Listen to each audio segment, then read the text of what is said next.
Hi, how are you students? This is Gyanadit P. lecturer in accountancy, Vishwamanava, TA College. In the previous video, we came to know how to solve the problem in respective of admission of a part. In your question bank, we solved the question number 1 in respective of the admission of a partner.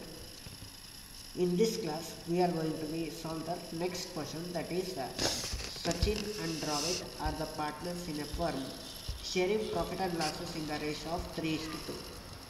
These are the two partners, Sachin and Dravid, and their profit sharing ratio is 3:2. So old partners yaru Sachin ಮತ್ತೆ Dravid, ಅವರ old ratio ಏನು 3:2. Their balance sheet as given below. Balance sheet as on 31st March 2017. This is the old balance sheet. Okay, they given the liabilities and assets.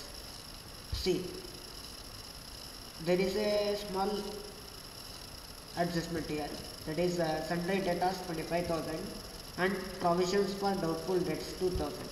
Okay, there is a old provisions in respective of debtors, that is 2,000. After deducting PDD in the debtors, we get the 23,000 as a good debts. Okay, look at the adjustment. On 1/4/2017, they admit Ashwin. Ashwin is the new partner and he is going to be admitted in the date of 1/4/2017 into the partnership on the following terms. First one, adjustment. He brings 40,000 as capital. Ashwin brought the 40,000 capital into the business and rupees 18,000 towards goodwill for 1/4 share in future profits. See, this is the goodwill which is going to be brought by the partner Ashwin. Okay, so whatever the goodwill which is going to be brought by the new partner, that is we are going to be treated as premium goodwill. This premium goodwill 18,000 which is going to be brought by Ashwin is going to be shared between Sachin and Dravid in the sacrifice ratio. But in this adjustment, they does not give the any type of sacrifice ratio. They just given only 3:2 old ratio. So sacrifice ratio kottilla, sacrifice ratio ಬದಲಾಗಿ old ratio ಕೊಟ್ಟಿದೆ. So old ratio ಏನು ಕೊಟ್ಟಿರ್ತಾರೆ, ಆ old ratio itself the sacrifice ratio. So this 18,000 of goodwill which is going to be brought by the Ashwin is going to be shared in the ratio of 3:2 to the old partners Sachin and Dravid. Next, adjustment number B. Depreciate furniture by 10%. Furniture ಎಷ್ಟಿದೆ ಇಲ್ಲಿ 25,000 ಇದೆ. ಎಷ್ಟು percent depreciation ಆಗಿದೆ 10%. So 25,000ಗೆ 10% asset value decrease ಆಗಿದೆ ಅಂದರೆ 2,500 furniture value decrease ಆಗಿದೆ. So decrease in the value of furniture, the journal entry is revaluation account data to furniture account.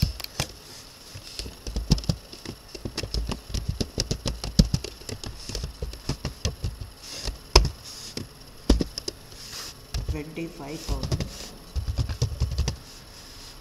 into 10%, 2,500.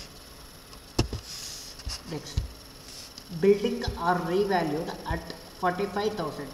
See, building ಇಲ್ಲಿ ಎಷ್ಟಿದೆ 50,000 ಇದೆ. 50,000 ಇದ್ದಿದ್ದ ಬಿಲ್ಡಿಂಗು ರಿವ್ಯಾಲ್ಯೂಡ್ ಮಾಡಿದಾಗ ಎಷ್ಟಾಗಿದೆ 45,000 ಆಗಿದೆ.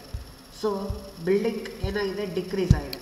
So decrease in the value of building, journal entry revaluation account data to building account.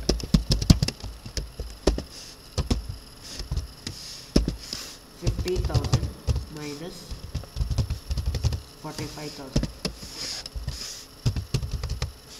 5,000. Next, adjustment number C. PDD is increased to rupees 3,500. See, ಇಲ್ಲಿ 2 ಅಂತ ಇದೆಯಲ್ಲ, ಯಾವಾಗಲೂ ಒಂದು ಈ adjustment provisions for bad debts ಅಥವಾ ಪ್ರಾವಿಷನ್ಸ್ ಫಾರ್ ಡೌಟ್ಫುಲ್ ಡೆಟ್ಸ್ ಈ ಥರ ಬಂದಾಗ ಇಲ್ಲಿ 2 ಮತ್ತು ಅಟ್ ಅಂತ ಏನಾದರೂ ಇದ್ದರೆ you have to compare the previous provisions and current provision. ಈ ಓಲ್ಡ್ ಪ್ರಾವಿಷನ್ನು ಮತ್ತು ನ್ಯೂ ಪ್ರಾವಿಷನನ್ನು ನಾವೇನು ಮಾಡಬೇಕು, ಕಂಪೇರ್ ಮಾಡಬೇಕು. ಅಂದರೆ ಓಲ್ಡ್ ಪ್ರಾವಿಷನ್ ಎಷ್ಟಿದೆ, 2,000 ಇದೆ. ನ್ಯೂ ಪ್ರಾವಿಷನ್ ಎಷ್ಟಿದೆ, 3,500 ಇದೆ. So there is an increase in provision of ₹1,500. ಇದು ಟು ಮತ್ತು ಅಟ್ ಅಂತ ಬಂದಾಗ ಮಾತ್ರ ನಾವೇನು ಮಾಡಬೇಕು, ಇವೆರಡನ್ನು ಕಂಪೇರ್ ಮಾಡಬೇಕು. ಕಂಪೇರ್ ಮಾಡಿದಾಗ ನಿಮಗೆ ಇನ್ಕ್ರೀಸ್ ಇನ್ ಪ್ರಾವಿಷನ್ ಸಿಗುತ್ತೆ ಅಥವಾ ಡಿಕ್ರೀಸ್ ಇನ್ ಪ್ರಾವಿಷನ್ ಸಿಗುತ್ತೆ. ಓಕೆ, ಬೈ ಅಂತ ಬರುತ್ತೆ. ಬೈ ಅಂತ ಬಂದಾಗ ಇಲ್ಲೇನು ಅಮೌಂಟ್ ಇರುತ್ತಲ್ಲ, ಇವಾಗ for example PDD increased by 3,500. By ಅಂತ ಇದ್ದಾಗ ಡೈರೆಕ್ಟಾಗಿ ಅಮೌಂಟನ್ನು ರಿವ್ಯಾಲ್ಯೂಯೇಷನ್ ಅಕೌಂಟಲ್ಲಿ ತೋರಿಸ್ಬಿಡ್ತಾರೆ. ಟು ಮತ್ತು ಅಟ್ ಅಂತ ಬಂದಾಗ ಮಾತ್ರ 2,000 ಮತ್ತು 3,500 ಇವೆರಡನ್ನು ಕಂಪೇರ್ ಮಾಡಿದ್ರಲ್ಲ, ಅದೇ ರೀತಿ ಯಾವುದೇ ಅಮೌಂಟ್ ಬಂದ್ರೂ ಅದನ್ನು ಕಂಪೇರ್ ಮಾಡಬೇಕು. ಇಲ್ಲಿ ನೋಡಿ, ಪ್ರಾವಿಷನ್ಸ್ ಇವಾಗ 1,500 ಜಾಸ್ತಿ ಆಗೈತೆ ತಾನೆ. So increase in provisions leads to that decrease in the value of asset. ಇಲ್ಲಿ ನೋಡಿ, 25,000 ಇದ್ದಿದ್ದು 2,000 ಲೆಸ್ ಮಾಡಿದರೆ 23,000 ಆಯಿತಾ. ಅದೇ 25,000ದಲ್ಲಿ 3,500 ಲೆಸ್ ಮಾಡಿದರೆ ಇನ್ನೂ ಅಸೆಟ್ ವ್ಯಾಲ್ಯೂ ಏನಾಗುತ್ತೆ, ಕಮ್ಮಿ ಆಗುತ್ತೆ. ಸೊ ಪ್ರಾವಿಷನ್ಸ್ ಜಾಸ್ತಿ ಆದಂಗೆಲ್ಲ ಅಸೆಟ್ ವ್ಯಾಲ್ಯೂ ಕೂಡ ಏನಾಗುತ್ತೆ, ಕಡಿಮೆ ಆಗ್ತಾ ಹೋಗುತ್ತೆ. ಸೊ ಅಸೆಟ್ ವ್ಯಾಲ್ಯೂ ಕಡಿಮೆ ಆಗುತ್ತೆ ಅಂದರೆ ಡಿವ್ಯಾಲ್ಯೂಯೇಷನ್ ಅಕೌಂಟಲ್ಲಿ ನಾವು ಎಲ್ಲಿ ತೋರಿಸ್ಬೇಕು, debit side. So to PDD ಬ್ರಾಕೆಟಲ್ಲಿ 3,500 minus 2,500. Next prepaid insurance. Prepaid insurance ₹2,000. Prepaid expenses balance ಶೀಟಲ್ಲಿ ಯಾವ ಕಡೆ ಬರುತ್ತಪ್ಪ, ಅಸೆಟ್ ಸೈಡ್. ಸೊ ಪ್ರೀಪೇಯ್ಡ್ ಇನ್ಶೂರೆನ್ಸನ್ನು ನಾವು 2,000 ಅಸೆಟ್ ಸೈಡ್ ನಾವು ರೆಕಾರ್ಡ್ ಮಾಡ್ತೀವಿ ಅಂದರೆ ಅಸೆಟ್ ವ್ಯಾಲ್ಯೂ ಏನಾಗುತ್ತೆ, ಇನ್ಕ್ರೀಸ್ ಆಗುತ್ತೆ. ಸೊ ಅಸೆಟ್ ವ್ಯಾಲ್ಯೂ ಇನ್ಕ್ರೀಸ್ ಆಗುತ್ತೆ ಅಂದರೆ ನಾವೀಗ ರಿವ್ಯಾಲ್ಯೂಯೇಷನ್ ಅಕೌಂಟಲ್ಲಿ ಯಾವ ಕಡೆ ಬರುತ್ತೆ, credit side. By prepaid insurance much 2,000. ಇಲ್ಲಿಗೆ ಎಲ್ಲ ಅಡ್ಜಸ್ಟ್ಮೆಂಟು ಆಯಿತು ಎಕ್ಸೆಪ್ಟ್ ಅಡ್ಜಸ್ಟ್ಮೆಂಟ್ ನಂಬರ್ ಎ. ಈ adjustment number A capital good ವಿಲ್ಲಲ್ಲಿ ಬರುತ್ತೆ, ಪಾರ್ಟ್ನರ್ಸ್ ಕ್ಯಾಪಿಟಲ್ ಅಕೌಂಟಲ್ಲಿ ಬರುತ್ತೆ. ಸೊ ಇವಾಗ ರಿವ್ಯಾಲ್ಯೂಯೇಷನ್ ಅಕೌಂಟನ್ನು ಕ್ಲೋಸ್ ಮಾಡೋದು. 2,500 ಪ್ಲಸ್ 5,000 ಪ್ಲಸ್ 1,500 ಎಷ್ಟಾಗುತ್ತೆ, 9,000 ಆಗುತ್ತೆ. 9,000 ಮೈನಸ್ 2,000 7,000. ಈ 7,000 ಇದು ಡೆಬಿಟ್ ಬ್ಯಾಲೆನ್ಸ್, ಇದು ರಿವ್ಯಾಲ್ಯೂಯೇಷನ್ ಲಾಸ್. ಸೊ ರಿವ್ಯಾಲ್ಯೂಯೇಷನ್ ಲಾಸನ್ನು ಪಾರ್ಟ್ನರ್ಸ್ ಕ್ಯಾಪಿಟಲ್ ಅಕೌಂಟಿಗೆ ಟ್ರಾನ್ಸ್ಫರ್ ಮಾಡಬೇಕು.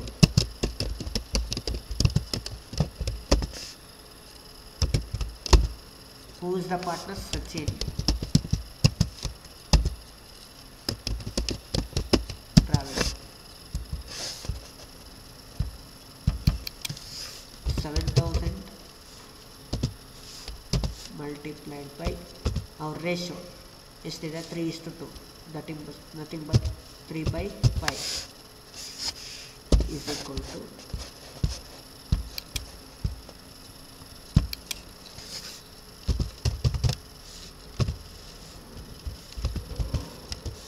4,200.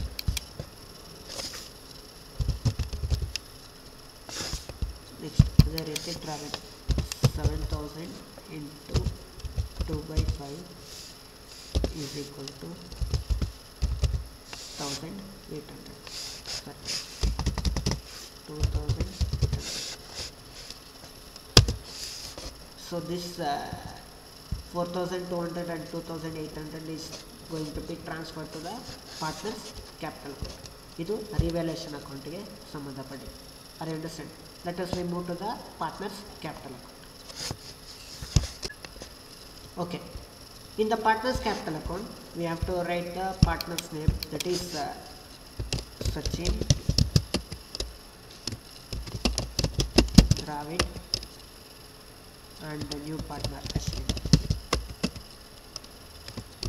Sachin, Dravid,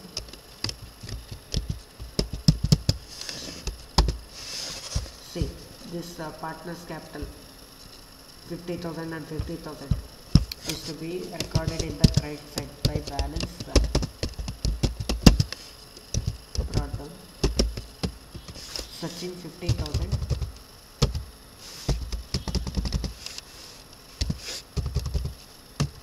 Javed 50,000 and new partner nil. Partner bring the new partner bring the capital of rupees 40,000 is to be recorded. The journal entry is cash or bank account data to Ashwin capital account. ಇಲ್ಲಿ ನೋಡಿ, ಇಲ್ಲಿ cash in hand ಇದೆ, cash at bank ಇದೆ. But ಒಂದು ಮೈಂಡಲ್ಲಿ ಇಟ್ಕೊಳ್ಳಿ, ಯಾವಾಗಲೂ cash in hand ಎಷ್ಟಿದೆಪ್ಪ 2000, ಕ್ಯಾಶ್ ಅಟ್ ಬ್ಯಾಂಕ್ ಎಷ್ಟಿದೆ 18,000. ಸೊ ಇವೆರಡರಲ್ಲಿ ಯಾವ್ದು ಜಾಸ್ತಿ ಇದೆ? ಕ್ಯಾಶ್ ಅಟ್ ಬ್ಯಾಂಕ್ ಜಾಸ್ತಿ ಇದೆ. So you have to consider the bank account. ಯಾವಾಗ ನಿಮಗೆ ಎರಡನ್ನೂ ಕಂಪೇರ್ ಮಾಡಿದಾಗ ಅಮೌಂಟ್ ಯಾವ್ದು ಜಾಸ್ತಿ ಇರುತ್ತೋ ಆವಾಗ ಆ ಅಕೌಂಟನ್ನು ತಗೋ. In case cash in hand 18,000 ಇದ್ದರೆ ಕ್ಯಾಶ್ ಅಕೌಂಟ್ ಅಂತ ಕನ್ಸಿಡರ್ ಮಾಡ್ತೀವಿ.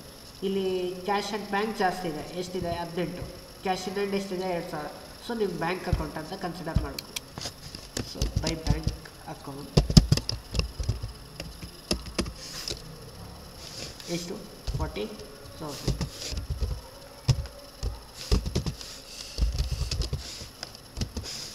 ನೆಕ್ಸ್ಟ್ ಪಾರ್ಟ್ನರ್ ಗುಡ್ವಿಲ್ ತಂದಿದ್ದಾರೆ. ಬೈ ಗುಡ್ವಿಲ್, ಪ್ರೀಮಿಯಂ ಗುಡ್ವಿಲ್ನ ಯಾರಿಗೆ ಶೇರ್ ಮಾಡಬೇಕು? ಓಲ್ಡ್ ಪಾರ್ಟ್ನರ್ಸಿಗೆ. ಓಕೆ, ಪ್ರೀಮಿಯಂ ಗುಡ್ವಿಲ್ ಎಷ್ಟಿದೆಪ್ಪ 18,000 ಇಂಟು 3/5.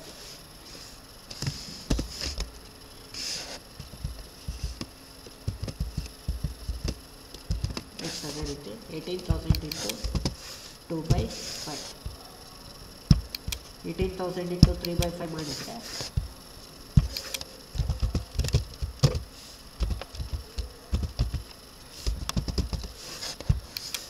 18,000 ಇಂಟು 3/5 10,800.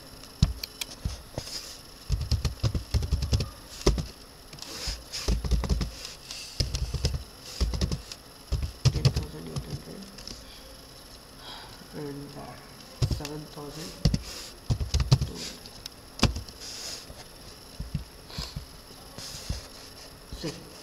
ರಿಸರ್ವ್ ಫಂಡ್ ಇದೆ. ರಿಸರ್ವ್ ಫಂಡ್ ಎಷ್ಟಿದೆ 3,000. ಅಕ್ಯುಮುಲೇಟೆಡ್ ಪ್ರಾಫಿಟ್ಸ್ ಏನಾದರೂ ಇದ್ದರೆ, ಅಕ್ಯುಮುಲೇಟೆಡ್ ಪ್ರಾಫಿಟ್ಸ್ ಅಂದರೆ general reserves, reserve fund, profit and loss ಏನಾದರೂ ಇದ್ದರೆ ಅದನ್ನು ಓಲ್ಡ್ ಪಾರ್ಟ್ನರ್ಸಿಗೆ ಓಲ್ಡ್ ರೇಷಿಯೋದಲ್ಲಿ ಶೇರ್ ಮಾಡಬೇಕು. ಇಲ್ಲಿ ರಿಸರ್ವ್ ಫಂಡ್ 3,000 ಇದೆ, ಅದನ್ನು ಶೇರ್ ಮಾಡಿ ಓಲ್ಡ್ ಪಾರ್ಟ್ನರ್ಸಿಗೆ. ರಿಸರ್ವ್ ಫಂಡ್ ಅಕೌಂಟ್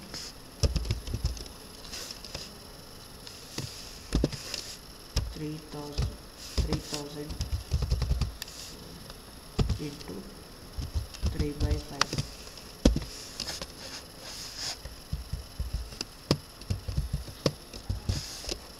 ನೆಕ್ಸ್ಟ್ ಅದೇ ರೀತಿ 3,000 ಇಂಟು 2/5.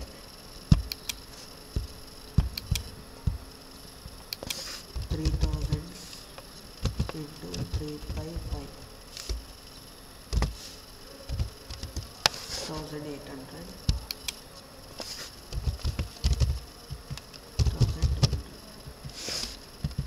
ನೆಕ್ಸ್ಟ್ ಇಲ್ಲಿಗೆ ಲಯಬಿಲಿಟಿ ಸೈಡ್ ಆಯಿತು. Asset side profit and loss account ಇದೆ 5,000. This P&L account in respective of asset side 5,000. It is a loss. This loss is going to be share to the old partners in old ratio.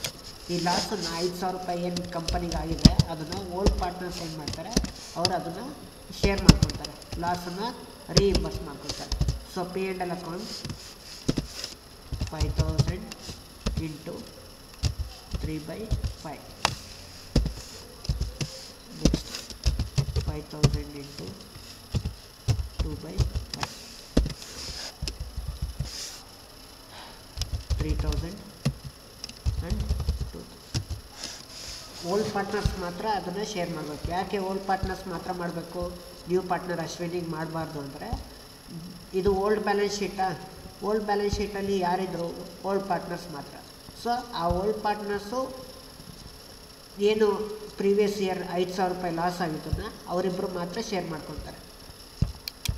Next 4,200 ಮತ್ತು 2,800 revaluation loss ಇದೆಯಲ್ಲ, ಈ revaluation loss ಕೂಡ ಪಾರ್ಟ್ನರ್ಸಿಗೆ transfer ಮಾಡಬೇಕು to revaluation account.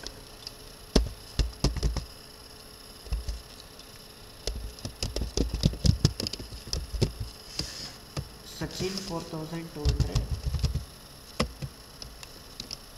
ಡ್ರಾವೆಟ್ 2,800. Okay, next capital ಆಯಿತು, goodwill ಆಯಿತು, ಮತ್ತು balance sheet items ಆಯಿತು. ಇವಾಗ ಟೋಟಲ್ ಮಾಡಿ ಪಾರ್ಟ್ನರ್ಸ್ ಕ್ಯಾಪಿಟಲ್ ಅಕೌಂಟ್ಗೆ.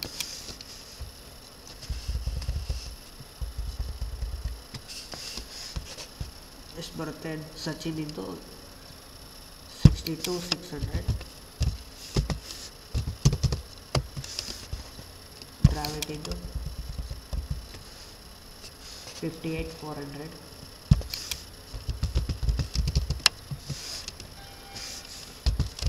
ಅಶ್ವಿನ್ ಇಂದು 40,000, 68,600,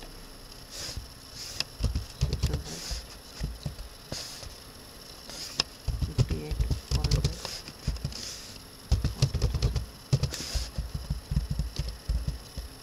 ಇಲ್ಲಿ ಲೆಡ್ಜರ್ನ ಬ್ಯಾಲೆನ್ಸ್ ಮಾಡಿದಾಗ ಟು ಬ್ಯಾಲೆನ್ಸ್ ಕ್ಯಾರಿ ಡೌನ್ 62,600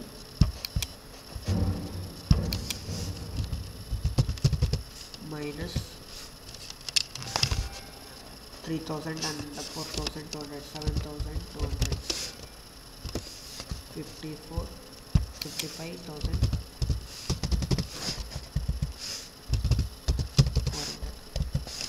ಅದೇ ರೀತಿ ಡ್ರಾವಿಡ್ 58,400 minus 4,800, 53,600. ಅಶ್ವಿನ್ ಇಂದು 40,000.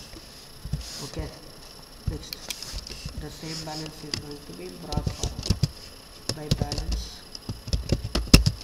brought down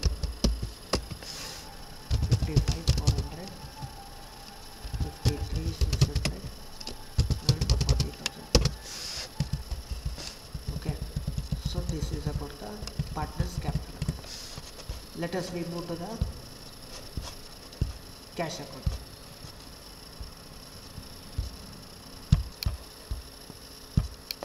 ಓಕೆ, ಸೊ ಆಗಲೇ ನಾನು ಹೇಳಿದೆ ಇಲ್ಲಿ cash in hand, cash and bank ಎರಡೂ ಇದೆ. ಯಾವುದು ಜಾಸ್ತಿ ಇದೆ? Cash and bank. ಸೊ ಹಾಗಾಗಿ ನಾವು ಯಾವ ಅಕೌಂಟ್ ಓಪನ್ ಮಾಡಬೇಕು? Bank account.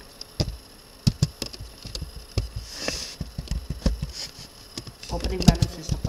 To balance brought down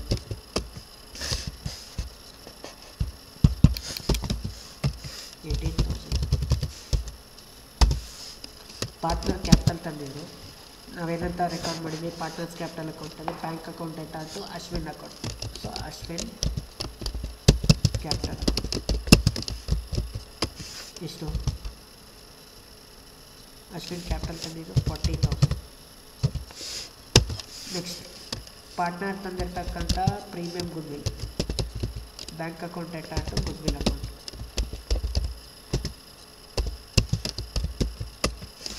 ಇಷ್ಟು ಗುಡ್ ವಿಲ್ 18,000. ಸೊ ಈ ಮೂರನ್ನು ಟೋಟಲ್ ಮಾಡಿದಾಗ 76,000.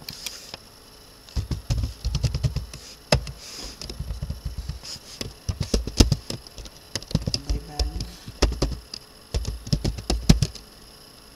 Carried out.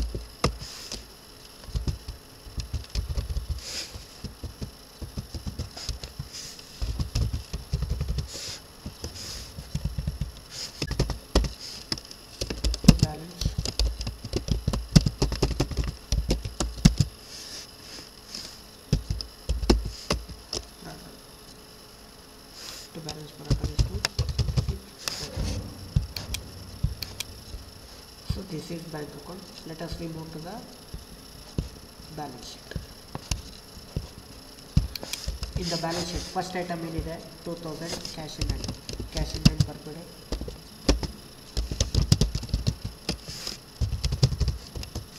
Next cash at bank.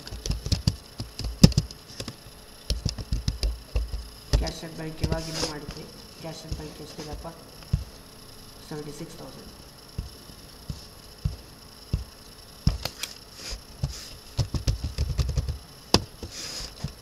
Next sundry datas third item. Sundry datas ಎಷ್ಟಿದೆ 25,000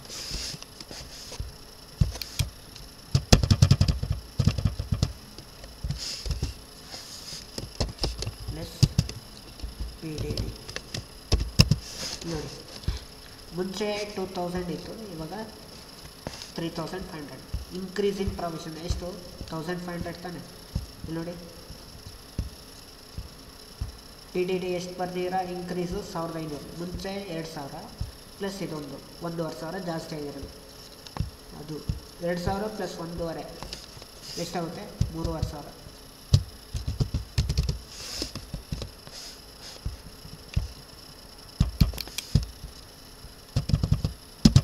25,000 minus 3,500 21,500. ನೆಕ್ಸ್ಟ್ ಸ್ಟಾಕಿಂದು ಯಾವುದೇ ರೀತಿ ಅಡ್ಜಸ್ಟ್ಮೆಂಟ್ಸ್ ಇಲ್ಲ, ಡೈರೆಕ್ಟಾಗಿ ಅಮೌಂಟ್ ತಗೊಂಡು 10,000. Next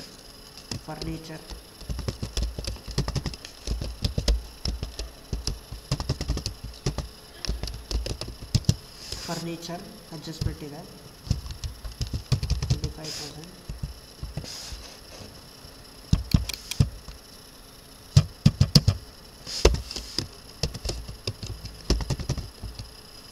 less furniture depreciation. Furniture ಎಷ್ಟು ಪರ್ಸೆಂಟ್ ಡಿಪ್ರಿಸಿಯೇಟ್ ಆಗಿತ್ತು 10%. ಅಂದರೆ ರಿವ್ಯಾಲ್ಯೂಷನ್ ಅಕೌಂಟಲ್ಲಿ ಎಷ್ಟು ತೋರಿಸಿದರೆ 2,500 ತಾನೆ. ಅದೇ 2,500 ಡಿಪ್ರಿಸಿಯೇಟ್ ಆಗಿರೋದು ಲೆಸ್ ಮಾಡಿ.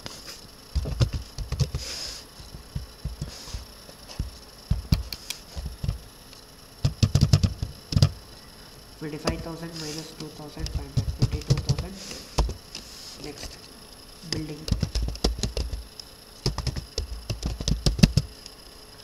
ಬಿಲ್ಡಿಂಗ್ ಎಷ್ಟಿದೆ 50,000 ಇದೆ.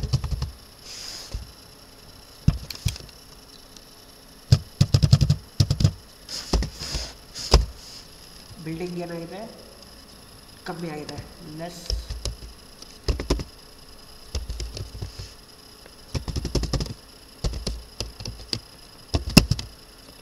ಡಿಪ್ರಿಸಿಯೇಷನ್. ಎಷ್ಟು ಡಿಪ್ರಿಸಿಯೇಟ್ ಆಗಿರೋದು 5,000 ಡಿಪ್ರಿಸಿಯೇಷನ್ 45,000. ಈ 5,000 ಹೆಂಗೆ ಅಂದರೆ ಇಲ್ಲಿ ನೋಡಿ ರಿವ್ಯಾಲ್ಯೂಷನ್ ಅಕೌಂಟಲ್ಲಿ ನೋಡಿದ್ವಲ್ಲ, ಇದು 5,000 50 minus 45 ಅದೇ 5,000 ಇಲ್ಲಿ ಲೆಸ್ ಮಾಡಿರೋದು. 50ಯಲ್ಲಿ 5,000 ಹೋಗಿ ರಿವ್ಯಾಲ್ಯೂಡ್ ಅಮೌಂಟ್ ಎಷ್ಟು 45,000. ಬಿಲ್ಡಿಂಗ್ ಆದಮೇಲೆ P&L ಅಕೌಂಟನ್ನು ಲಾಸನ್ನು ಪಾರ್ಟ್ನರ್ಸ್ ಕ್ಯಾಪಿಟಲ್ ಅಕೌಂಟಿಗೆ ಶೇರ್ ಮಾಡಿದ್ದೀನಿ, ಸೊ ಅದನ್ನು ತೊಗೊಳಕ್ಕೆ ಬರಲ್ಲ ಈಗ. ನೆಕ್ಸ್ಟ್ ಲಾಬಿಲಿಟಿ ಸೈಡಲ್ಲಿ ಕ್ರೆಡಿಟಾರ್ಸ್ ಇದೆ. ಕ್ರೆಡಿಟಾರ್ಸಿಂದ ಏನೂ ಅಡ್ಜಸ್ಟ್ಮೆಂಟ್ ಇಲ್ಲ, ಸೊ ಡೈರೆಕ್ಟಾಗಿ 18,000 ತೊಗೊಳ್ಳಿ. ನೆಕ್ಸ್ಟ್ ಬಿಲ್ಸ್ ಪೇಯಬಲ್, ಅದು ಕೂಡ ಅಡ್ಜಸ್ಟ್ಮೆಂಟ್ ಇಲ್ಲ, 12,000 ಡೈರೆಕ್ಟಾಗಿ ತೊಗೊಳ್ಳಿ. ನೆಕ್ಸ್ಟ್ ರಿಸರ್ವ್ ಫಂಡನ್ನು ಪಾರ್ಟ್ನರ್ಸಿಗೆ ನಾವು ಶೇರ್ ಮಾಡಿದ್ದೀವಿ, ಅದು ತೊಗೊಳಕ್ಕೆ ಬರಲ್ಲ. Next partners capital account. First Sachin, next Dravid, next Ashwin. Partners capital ಅಕೌಂಟಲ್ಲಿ ಡ್ರಾನ್ ಡೌನ್ ಬ್ಯಾಲೆನ್ಸ್ ಏನಿದೆಯಲ್ಲ ಇದನ್ನು 55,400 53,600 40,000. ನೆಕ್ಸ್ಟ್ ರಿವ್ಯಾಲ್ಯೂಷನ್ ಅಕೌಂಟಲ್ಲಿ ಪ್ರೀಪೇಯ್ಡ್ ಇನ್ಶೂರೆನ್ಸ್ ಏನಿತ್ತಲ್ಲ, ಪ್ರೀಪೇಯ್ಡ್ ಎಕ್ಸ್ಪೆನ್ಸಸ್, ಅದನ್ನು ಅಸೆಟ್ ಸೈಡ್ ತೊಗೋಬೇಕು.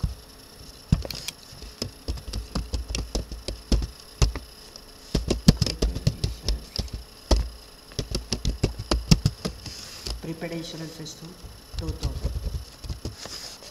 ಓಕೆ, ಇಲ್ಲಿಗೆ ನಿಮಗೆ ಫರ್ನಿಚರಿಂದ ಅಡ್ಜಸ್ಟ್ಮೆಂಟ್ ತೊಗೊಂಡ್ರಿ, ಬಿಲ್ಡಿಂಗಿಂದ ತೊಗೊಂಡ್ರಿ, PDD ತೊಗೊಂಡ್ರಿ, ಪ್ರೀಪೇಯ್ಡಿಂದು ತೊಗೊಂಡ್ರಿ. Next partners capital account balance ತೊಗೊಂಡ್ರಿ, ಮತ್ತು ಬ್ಯಾಂಕ್ ಅಕೌಂಟಿಂದು ತೊಗೊಂಡ್ರಿ. ಇವಾಗ ಬ್ಯಾಲೆನ್ಸ್ ಶೀಟ್ ಟೋಟಲ್ ಮಾಡಿ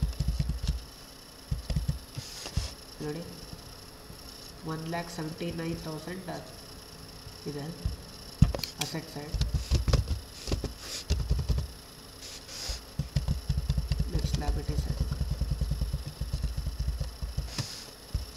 ಲಯಬಿಲಿಟಿ ಸೈಡ್ ಕೂಡ ಅಷ್ಟೇ 1,79,000. ಸೊ ಎರಡನ್ನೂ ಟೋಟಲ್ ಮಾಡಿದಾಗ ಅಸೆಟ್ ಮತ್ತು ಲಯಬಿಲಿಟೀಸು ಎರಡೂ ನಮಗೆ ಏನಾಗಬೇಕು, ಬ್ಯಾಲೆನ್ಸ್ ಶೀಟ್ ಈಕ್ವಲ್ ಆಗಬೇಕು.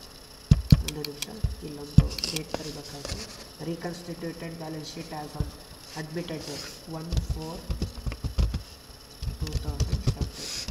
ಯಾವಾಗಲೂ ಇದು ಮೈಂಡಲ್ಲಿರಲಿ, ರೀಕನ್ಸ್ಟಿಟ್ಯೂಟೆಡ್ ಬ್ಯಾಲೆನ್ಸ್ ಶೀಟ್ ಡೇಟು ಇಲ್ಲಿ ಅಡ್ಮಿಟೆಡ್ ಪಾರ್ಟ್ನರ್ ಡೇಟ್ ಏನಿರುತ್ತಲ್ಲ ಅದನ್ನು ತಗೋಬೇಕು. So this is the second one problem. Okay, now let us solve the another problem, that is third one. Suresh and Shankar are the partners in a firm sharing profit and losses in the ratio of 1:1. 1:1 ಅಂದರೆ equal. Their balance sheet as on 31st March 2017 was as follows. Liabilities ಮತ್ತು assets details ಕೊಟ್ಟಿದ್ದಾರೆ, adjustments ನೋಡೋಣ. On 1/4/2017 they admitted Jagadish as a new partner. Jagadish is a new partner. Old partners ಯಾರು, ಸುರೇಶ್ ಮತ್ತು Shankar. Okay, new partner ಯಾರು, ಜಗದೀಶ್. ಅವನನ್ನು ಯಾವಾಗ admit ಮಾಡಿಕೊಂಡ್ರು, 1/4/2017 for 1/4 share. ಜಗದೀಶಿಂದ share ಎಷ್ಟು, 1/4 in the future profits of the following term. Okay, first one adjustment. Jagdish should bring cash ₹50,000 as his capital. New partner ಎಷ್ಟು capital ತರ್ತಾ ಇದ್ದಾರೆ, ₹50,000 and 25,000 towards goodwill. New partner ₹25,000 ಗುಡ್ ವಿಲ್ನ ತರ್ತಾ ಇದ್ದಾರೆ ಬಿಸ್ನೆಸ್ಸಿಗೆ. ಸೊ ಈ ₹25,000 ಏನಿದು, premium goodwill. This 25,000 is going to be shared between old partner Suresh and Shankar in the ratio of 1:1. ಏಕೆಂದರೆ ಇಲ್ಲಿ ಸ್ಯಾಕ್ರಿಫೈಸ್ ರೇಷಿಯೋ ಕೊಟ್ಟಿಲ್ಲ. ಸೊ ಓಲ್ಡ್ ರೇಷಿಯೋನೇ ನಾವು ಸ್ಯಾಕ್ರಿಫೈಸ್ ಅಂತ ಟ್ರೀಟ್ ಮಾಡಿಬಿಟ್ಟು ಈ ₹25,000 ಸುರೇಶ್ ಮತ್ತು ಶಂಕರಿಗೆ ಅಂದರೆ ಈಕ್ವಲ್ ಅಂದರೆ 12,500 12,500 ಇಬ್ಬರಿಗೂ ಬರ್ತದೆ. ಅಡ್ಜಸ್ಟ್ಮೆಂಟ್ ನಂಬರ್ ಬಿ ನೋಡಿ. Depreciate machinery by 10%. ಮಿಷನರಿಯಿಂದ ಎಷ್ಟಿದೆಯಪ್ಪ, 15,000 ಇದೆ. 15,000ಗೆ 10% ಅಂದರೆ ಎಷ್ಟು, 1,500. ಸೊ ಮಿಷನರಿ ವ್ಯಾಲ್ಯೂ ಡಿಕ್ರೀಸ್ ಆಗ್ತಾ ಇದೆ ಅಂದರೆ ನಮಗೆ ಅಸೆಟ್ ವ್ಯಾಲ್ಯೂ ಕಮ್ಮಿ ಆಗ್ತಾ ಇದೆ. ಸೊ ಅಸೆಟ್ ವ್ಯಾಲ್ಯೂ ಕಮ್ಮಿ ಆಗ್ತಾ ಇದೆ ಅಂದರೆ ನಮಗೆ ಯಾವ ಕಡೆ ಬರಬೇಕು, ರಿವ್ಯಾಲ್ಯೂಷನ್ ಅಕೌಂಟಲ್ಲಿ debit side to machinery account.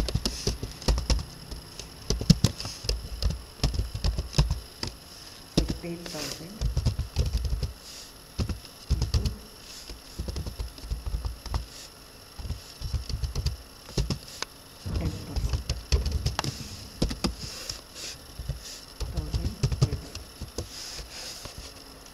Next increase in provisions for doubtful debts by ಅಂತ ಇದೆ. ನಾನು ಆಗಲೇ ಹೇಳಿದ್ದೆ ಪ್ರೀವಿಯಸ್ ಪ್ರಾಬ್ಲಮಲ್ಲಿ 2 ಮತ್ತು 8 ಅಂತ ಬಂದಾಗ ಕಂಪೇರ್ ಮಾಡಬೇಕು ಇದಕ್ಕೆ ಮತ್ತು ಇದಕ್ಕೆ. ಬೈ ಅಂತ ಬಂದರೆ ಇವಾಗ ಬೈ ₹4,000 ಇದೆಯಲ್ಲ, ಬೈ ಅಂತ ಬಂದಾಗ ಡೈರೆಕ್ಟಾಗಿ ಹಾಕಿ ಅಮೌಂಟು, ಏನು ಕಂಪೇರ್ ಮಾಡೋ ನೆಸೆಸಿಟಿ ಇಲ್ಲ. ಇಲ್ಲಿ ಪ್ರಾವಿಷನ್ಸ್ ಇನ್ಕ್ರೀಸ್ ಆದರೆ ಅಸೆಟ್ ವ್ಯಾಲ್ಯೂ ಡಿಕ್ರೀಸ್ ಆಗುತ್ತೆ. ಯಾಕೆಂದರೆ 40,000ದಲ್ಲಿ 2,000 ಲೆಸ್ ಮಾಡೋಕ್ಕೆ 38 ಆಯಿತು. ಅದೇ ನಾವು ₹4,000 ಲೆಸ್ ಮಾಡಿದರೆ 36,000 ಆಗುತ್ತೆ ತಾನೆ. ಸೊ ಅಸೆಟ್ ವ್ಯಾಲ್ಯೂ 38 ಇದ್ದಿದ್ದು 36 ಆಗುತ್ತೆ ಅಂದರೆ ಅಸೆಟ್ ವ್ಯಾಲ್ಯೂ ಕಮ್ಮಿ ಆಗ್ತಾ ಇದೆ ಅಂತ. ಸೊ ಅಸೆಟ್ ವ್ಯಾಲ್ಯೂ ಕಮ್ಮಿ ಆಗುತ್ತೆ ಅಂದರೆ ರಿವ್ಯಾಲ್ಯೂಷನ್ ಅಕೌಂಟಲ್ಲಿ ಯಾವ ಕಡೆ ತೋರಿಸ್ಬೇಕು, ಡೆಬಿಟ್ ಸೈಡ್. ಸೊ ಬೈ ಅಂತ ಇದ್ದಾಗ ನಾವು ಡೈರೆಕ್ಟಾಗಿ ಅಮೌಂಟ್ 4,000 ತೋರಿಸ್ತೀವಿ. ಇನ್ಕ್ರೀಸ್ ಬೈ ಅಂತ ಪ್ರಾವಿಷನ್ಸ್ ಇನ್ಕ್ರೀಸ್ ಬೈ ಅಂತ ಇದ್ದರೆ ಡೆಬಿಟ್ ಸೈಡ್ ತೋರಿಸ್ತೀರ. ಪ್ರಾವಿಷನ್ಸ್ ಡಿಕ್ರೀಸ್ ಬೈ ಅಂತ ಇದ್ದರೆ ಕ್ರೆಡಿಟ್ ಸೈಡ್ ತೋರಿಸ್ತೀವಿ. ಟು ಪಿ ಡಿ ಅಕೌಂಟ್ ಎಷ್ಟು, 4,000. Next buildings are revalued at 1,20,500. Building ಇಲ್ಲಿ ಎಷ್ಟಿದೆ, 92,000 ಇದೆ. ಬಟ್ ಇಲ್ಲಿ ಎಷ್ಟಿದೆ, 1,20,500 ಆಗಿದೆ. ಸೊ ಬಿಲ್ಡಿಂಗ್ ಏನಾಗಿದೆ, ಇನ್ಕ್ರೀಸ್ ಆಗಿದೆ. ಸೊ ಇನ್ಕ್ರೀಸ್ ಇತ್ತು ಅಂದರೆ ಅದನ್ನು credit side by building. 1,20,500 minus 92,000 ಎಷ್ಟಾಗುತ್ತೆ, 20,000 ಪ್ಲಸ್ 8,000 28,000.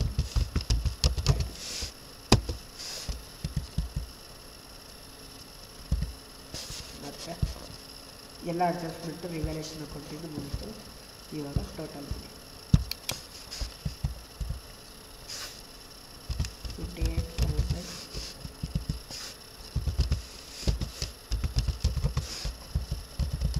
ಮೈನಸ್ 5,500 ಅಲ್ಲಿಗೆ 23,000 ಆಗುತ್ತೆ. Revaluation profit. ಇದು 23,000 ಕ್ರೆಡಿಟ್ ಬ್ಯಾಲೆನ್ಸ್ ಇದೆ, ಸೊ ಇದು ರಿವ್ಯಾಲ್ಯೂಷನ್ ಪ್ರಾಫಿಟ್. ಅದನ್ನು ಪಾರ್ಟ್ನರ್ಸ್ ಕ್ಯಾಪಿಟಲ್ ಅಕೌಂಟಿಗೆ ಟ್ರಾನ್ಸ್ಫರ್ ಮಾಡಿ.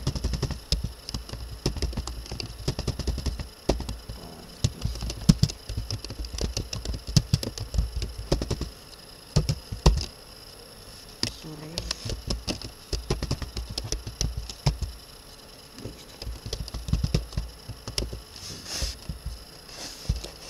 23,000 into 1/2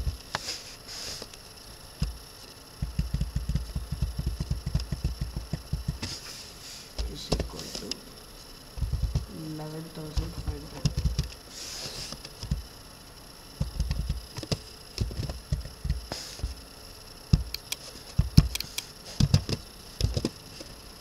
ಈಕ್ವಲ್ ಅಂದರೆ 23 ಆಫ್ ಅಂದರೆ 11,500 11,500. ಇದನ್ನು ಪಾರ್ಟ್ನರ್ಸ್ ಕ್ಯಾಪಿಟಲ್ ಅಕೌಂಟಿಗೆ ಟ್ರಾನ್ಸ್ಫರ್ ಮಾಡಿ. Okay, so let us move to the partners capital account. Partners capital ಅಕೌಂಟಲ್ಲಿ ಅವ್ರ ನೇಮ್ ಮೆನ್ಷನ್ ಮಾಡಿ. ಸುರೇಶ್, ಶಂಕರ್, ಜಗದೀಶ್.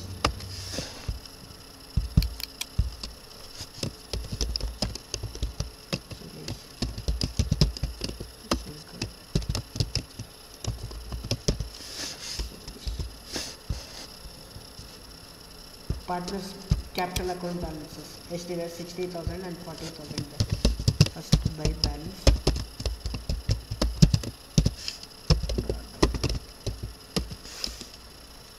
60,000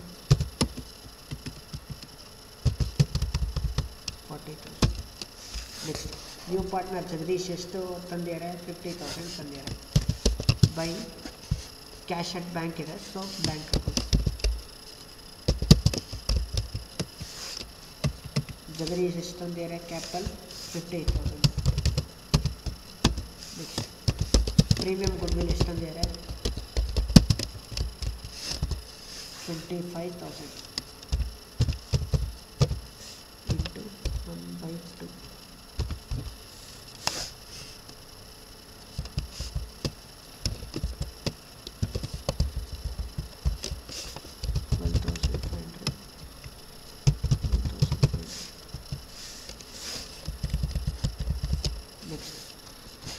ರಿಸರ್ವ್ ಫಂಡ್ ಇದೆ, ಎಷ್ಟಿದೆ? 15,000 ಬೈ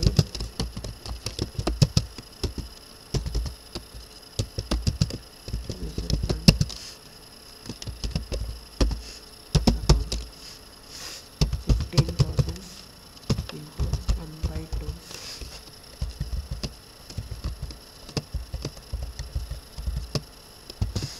15,000 into 1/2. ಅಲ್ಲಿಗೆ ಸುರೇಶಿಗೆ 7,500, ಶಂಕರ್ಗೆ 7,500. ನೆಕ್ಸ್ಟ್ ಇಲ್ಲಿ ಪ್ರಾಫಿಟ್ ಇದೆ. ಬ್ಯಾಲೆನ್ಸ್ ಶೀಟಲ್ಲಿ ಲ್ಯಾಬಿಲಿಟೀಸ್ ಸೈಡ್ ಇತ್ತು ಅಂದರೆ P and L profit, asset side ಇತ್ತು ಅಂದರೆ ಲಾಸ್. ಪ್ರೀವಿಯಸ್ ಪ್ರಾಬ್ಲಮಲ್ಲಿ ಅಸೆಟ್ ಸೈಡ್ ಇತ್ತು, ಅದಕ್ಕೆ ಆ ಲಾಸನ್ನು ನೀವು ಡೆಬಿಟ್ ಸೈಡ್ ತೋರಿಸ್ತಿದ್ವಿ. ಇವಾಗ liabilities side P and L 30,000 ಇದೆ, ಅದು ಪ್ರಾಫಿಟ್, ಅದನ್ನು ಕ್ರೆಡಿಟ್ ಸೈಡ್ ತೋರಿಸ್ತೀವಿ.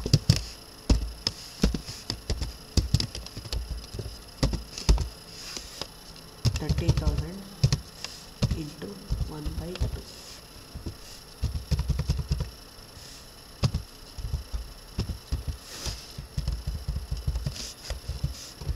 15.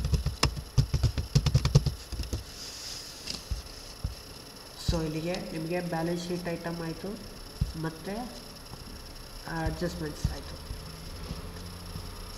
ನೆಕ್ಸ್ಟ್ ಪಾರ್ಟ್ನರ್ಸ್ ಕ್ಯಾಪಿಟಲ್ ಅಕೌಂಟಲ್ಲಿ ಏನು ಇದೆ ಇದನ್ನು ಟೋಟಲ್ ಮಾಡಿ. ಸುರೇಶ್ 95,000 ಆಗುತ್ತೆ. ಶಂಕರ್ 75,000.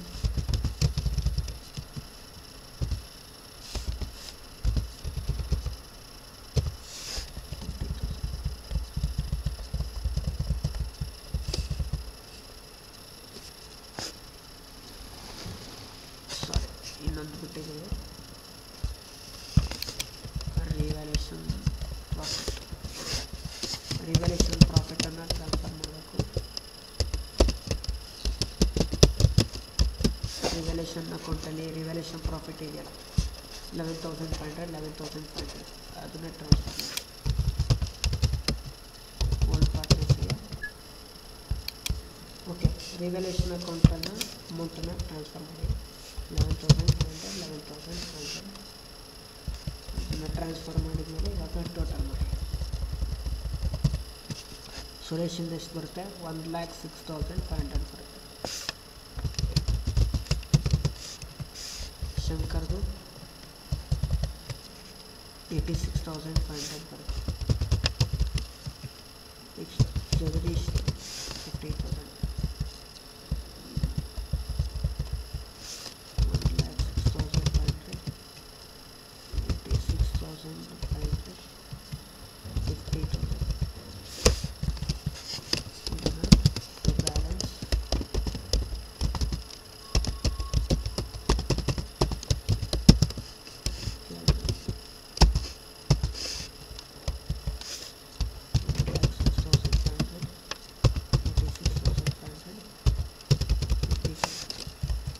ಇದನ್ನು ಬ್ರಾಡ್ ಡೌನ್ ಮಾಡಿ ಬೈ ಬ್ಯಾಲೆನ್ಸ್.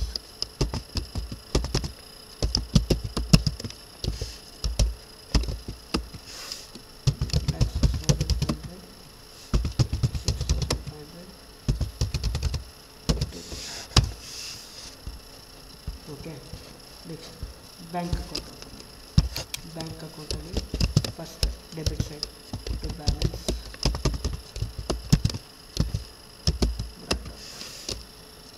ಎಷ್ಟು? 30,000. ಓಪನಿಂಗ್ ಬ್ಯಾಲೆನ್ಸ್ ಎಷ್ಟಿದೆ? 30,000 ಇದೆ. Next partner Jagadish capital Sandhya, Jagadish capital account ಎಷ್ಟು ತಂದಿದ್ದಾರೆ? Capital 50,000. Next goodwill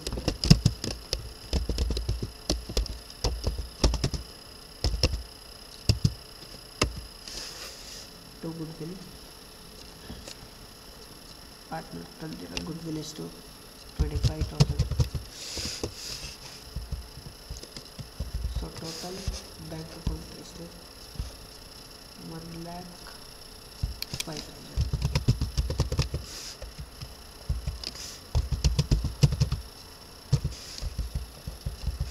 by balance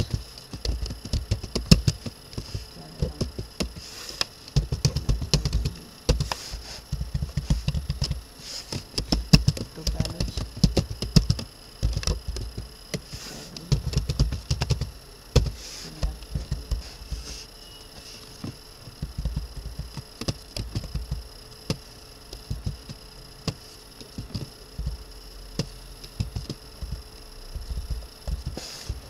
so ಇದೇ 1,05,000 ಬ್ಯಾಲೆನ್ಸ್ ಶೀಟಲ್ಲಿ ನಾವು ಅಸೆಟ್ ಸೈಡ್ ತೋರಿಸ್ಬೇಕು. ಕ್ಯಾಶ್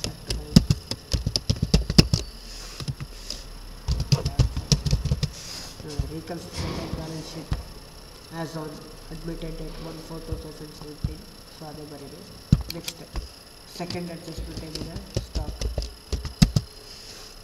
ಸ್ಟಾಕಿಂದು ಯಾವುದೇ ರೀತಿ ಅಡ್ಜಸ್ಟ್ಮೆಂಟ್ಸ್ ಇಲ್ಲ, ಡೈರೆಕ್ಟಾಗಿ ಅಮೌಂಟ್ 25,000. ನೆಕ್ಸ್ಟ್ ಡೇಟಾಸ್ ಇದೆ ಅಡ್ಜಸ್ಟ್ಮೆಂಟು.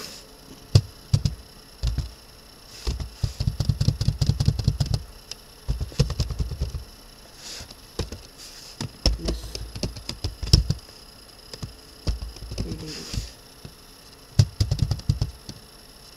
ಪಿ ಡಿ ಡಿ ಎಷ್ಟಿದೆ?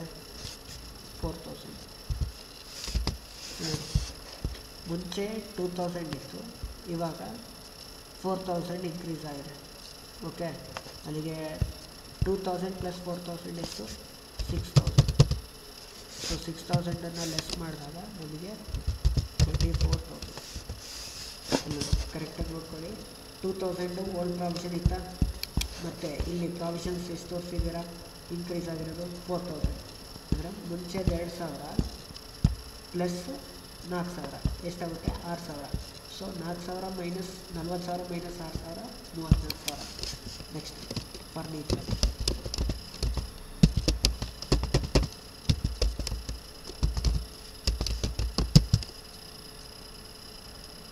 ಫರ್ನಿಚರ್ ಎಷ್ಟು? ಫರ್ನಿಚರಿಂದ ಯಾವುದೇ ರೀತಿ ಅಡ್ಜಸ್ಟ್ಮೆಂಟ್ಸ್ ಇಲ್ಲ. ಡೈರೆಕ್ಟಾಗಿ ಅಮೌಂಟ್ ಹಾಕಿ 10,000. ನೆಕ್ಸ್ಟ್ ಮೆಷಿನರಿಗೆ ಅಡ್ಜಸ್ಟ್ಮೆಂಟ್ ಇದೆ 15,000.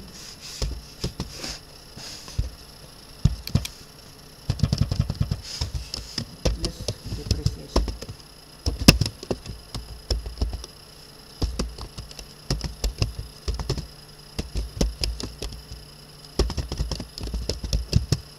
ಡಿಪ್ರಿಸಿಯೇಷನ್ ಮೆಷಿನರಿ ಎಷ್ಟು 10%, 1,500.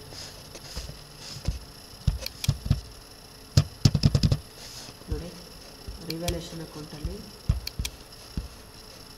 ಮಿಷನರಿ ಎಷ್ಟು ತೋರಿಸಿದ್ರೆ 1,500. ಅದೇ 1,500 ಲೆಸ್ ಮಾಡಬೇಕು. ಲೆಸ್ ಮಾಡಿದರೆ 13,500 ಆಗುತ್ತೆ. ನೆಕ್ಸ್ಟ್ ಮೆಷನರಿ ಆದಮೇಲೆ ಬಿಲ್ಡಿಂಗ್ ಮುಂಚೆ ಎಷ್ಟಿತ್ತು? 92,000 ಇತ್ತು.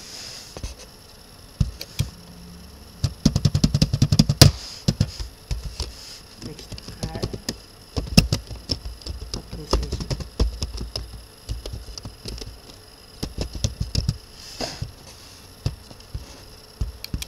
ಅಪ್ರಿಸಿಯೇಷನ್ ಬಿಲ್ಡಿಂಗ್ ಎಷ್ಟಿದೆ? 28,500.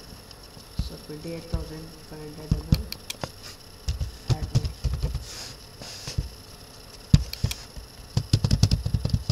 $28,500 ಆ್ಯಡ್ ಮಾಡಿದ್ಮೇಲೆ ಬಿಲ್ಡಿಂಗ್ ವ್ಯಾಲ್ಯೂ ಎಷ್ಟಾಗುತ್ತೆ? 1,20,500. ಬಿಲ್ಡಿಂಗ್ ಆದಮೇಲೆ ಪೇಟೆಂಟ್ಸಿಂದ ಯಾವುದೇ ರೀತಿ ಅಡ್ಜಸ್ಟ್ಮೆಂಟ್ಸ್ ಇಲ್ಲ. ಸೊ ಅಮೌಂಟು ಡೈರೆಕ್ಟಾಗಿ ಹಾಕಿ. ನೆಕ್ಸ್ಟ್ ಲ್ಯಾಬಿಲಿಟಿ ಸೈಡ್ ಫಸ್ಟ್ ಏನಿದೆ? ಕ್ರೆಡಿಟಾರ್ಸಿಂದ ಯಾವುದೇ ರೀತಿ ಅಡ್ಜಸ್ಟ್ಮೆಂಟ್ಸ್ ಇಲ್ಲ, 40,000. Next bills payable,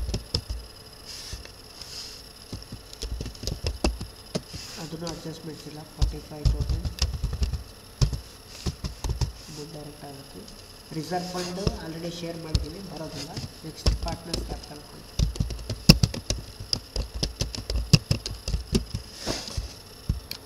partners capital ಯಾರ್ಯಾರು partners? Suresh, Shankar, Jagadish. Partners capital account balances ಇಲ್ಲಿದೆಯಲ್ಲ, 1,06,500, 86,500, 1,06,500, 86,500, 15. ನೆಕ್ಸ್ಟ್ P&L ಶೇರ್ ಮಾಡಿದ್ದೀವಿ, ಮತ್ತು ಯಾವುದೇ ರೀತಿ ಇಲ್ಲ. ಅಡ್ಜಸ್ಟ್ಮೆಂಟ್ಸಲ್ಲಿ ನೋಡಿ, ಇದು ಆಯಿತು, ಇದು ಆಯಿತು, ಡಿಪ್ರಿಸಿಯೇಷನ್ ಆಯಿತು, ಇನ್ಕ್ರೀಸ್ ಇನ್ ಪ್ರಾವಿಷನ್ಸ್ ಆಯಿತು, ಬಿಲ್ಡಿಂಗ್ಸ್. ಬ್ಯಾಲೆನ್ಸ್ ಶೀಟ್ ಟೋಟಲ್ ಮಾಡಿ 3,28,000 ತೋರಿಸ್ತಾ ಇದೆ. So asset side total 3,28,000. Next liability side total, liability side ಅಷ್ಟೇ 3,28,000. ಅಸೆಟ್ ಆ್ಯಂಡ್ ಲ್ಯಾಬಿಲಿಟೀಸ್ ಎರಡು ಕೂಡ ಬ್ಯಾಲೆನ್ಸ್ ಆಗಿದೆ. ಅಲ್ಲಿಗೆ ನೀವು ಮಾಡಿದ್ದು ಕರೆಕ್ಟ್ ಇದೆ. Okay, so this is about the third problem. In the next class we are going to solve the remaining problems. Thank you.